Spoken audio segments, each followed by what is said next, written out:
dia. Hoje vamos falar de dois institutos muito polêmicos, né, no cenário político brasileiro, que são os foros privilegiados e as imunidades parlamentares.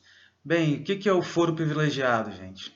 Grosso modo, foro privilegiado significa que se você ocupa uma função pública, no Brasil inclui não só os políticos, mas também juízes e procuradores do Ministério Público.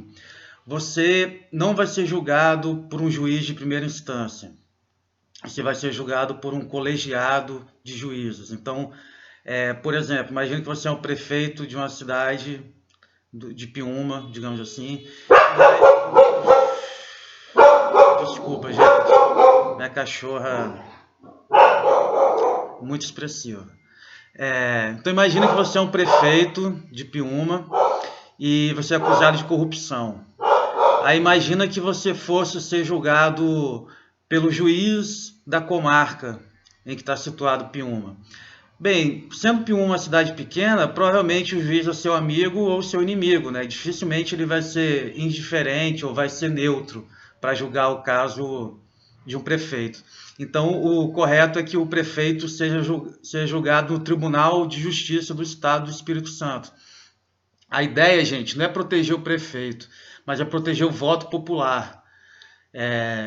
Por isso que o foro privilegiado ele só dura enquanto a pessoa está ocupando o mandato, né? A ideia é de que enquanto essa pessoa está ocupando o mandato, ela representa a vontade popular. E a gente tem que proteger a vontade popular de perseguições políticas. Acontecia muito, por exemplo, no período da ditadura, né? Deputados eles eram simplesmente retirados por qualquer tipo de acusação que podia se criar contra eles, e isso ameaça a democracia. Então, por mais que a gente ouça falar, a mídia mistura muitas coisas, né? Então a gente ouve falar o tempo todo na mídia que o foro privilegiado é para proteger político corrupto, mas a invenção do instituto tem uma intenção boa, né? O problema é que no Brasil ele parece ele é muito extenso, né? Ele é muito abrangente, né? Mas porque envolve todos os níveis da política, né? Vereadores, deputados, prefeitos, presidentes, governadores, além de todo o sistema de justiça, todos os juízes, todos os desembargadores. Então, talvez a gente pudesse proteger só alguns cargos eleitos, né? Não todos os cargos eleitos. E a gente poderia pensar também sobre a questão dos juízes e dos procuradores, né? O alcance do foro privilegiado. Mas, de qualquer forma, a intenção do foro privilegiado é boa, sabe? Eu acho que é importante continuar existindo e a gente tem que ver como que a gente vai regular isso. Importante dizer também, gente, que o foro privilegiado ele só se aplica a crimes cometidos durante o mandato, né? E que tenham relação direta com o exercício da função. Então, muito provavelmente, por exemplo, a Flor Délios, se ela for realmente, acho que ela, não sei se ela já virou réu, mas se ela virar ré, ela provavelmente vai ser julgada por um juiz singular, porque o crime que ela cometeu, apesar de ela ser deputada federal, o crime que ela cometeu não tem nada a ver com o exercício da função dela. Entenderam? Então, isso é uma coisa, o foro privilegiado.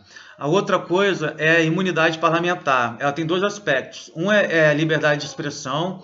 Então, o parlamentar ele tem mais liberdade para falar, enquanto ele está cumprindo o mandato, do que qualquer outra pessoa. Então, ele pode dizer coisas lá no Congresso que qualquer pessoa, se dissesse fora dali, poderia ser processada, por exemplo, né? Por calúnia, por difamação, etc. Aí tem uma discussão técnica sobre se essa imunidade parlamentar, né, que é uma forma radical da liberdade de expressão, se ela serve só para quando o cara está lá no Congresso fisicamente ou quando ele está fora do Congresso também, contanto que ele ainda esteja cumprindo o mandato, né?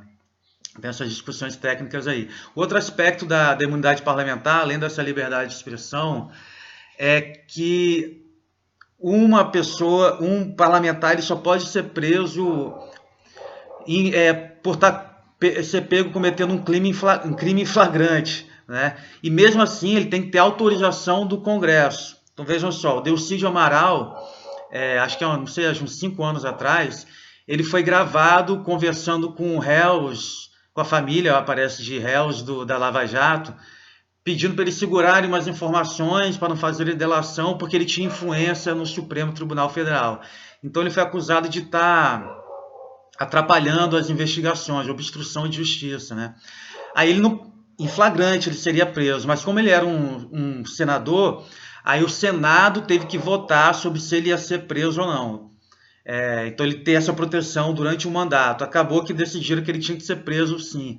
O Aécio Neves passou pelo mesmo processo, por um processo semelhante, porque ele foi gravado falando com, acho que o pessoal da JBS lá, sobre 2 milhões para comprar um apartamento para a mãe dele. Mas aí nesse caso o Senado votou para o Aécio não ser preso. Então quer dizer, esse processo ficou congelado aí durante o mandato do Aécio para senador, porque o Senado não autorizou que ele fosse preso. Então, vamos lá, resumindo, foro privilegiado significa que o político eleito ele não vai ser julgado por um juiz de primeira instância, por um juiz singular, mas ele vai ser julgado por um colegiado de juízes, ou seja, num tribunal, vai ser julgado por desembargadores, se for no nível municipal e estadual, ou por ministros do Supremo e do STJ, se for no nível federal. Isso tudo vale só durante o mandato dele.